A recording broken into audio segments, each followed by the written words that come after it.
ದೇವ ಮಹಂದಾವ.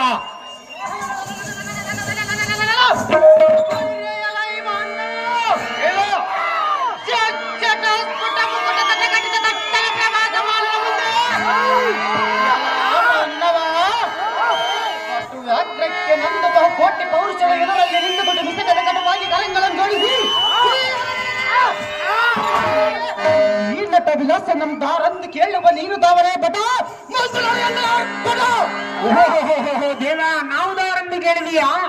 ಕೋಗಿಲು ಗಂಟು ಗಂಟೆ ನಾದವನ್ನು ವೇಗಗೊಳಿಸಲಿಕ್ಕೆ ಬಂದಿರುವ ತಮ್ಮ ಮುಂದೆ ಸುಂದರ ಸಾರಥಿ ನಾನಲ್ಲದನ ದೇವ, ಹೇಳಿಕೊಂಡು ಬರಬೇಕು ತಮ್ಮ ನಾವು ಅಂಗಿದವ. ಭಗವತಿ ನಾವು ದಾರಂದರೆ ಆ ಪ್ರಕಾರದ ಸಂಭ್ರಮಿಸಿದಂತೆ ನಡೆಯುವ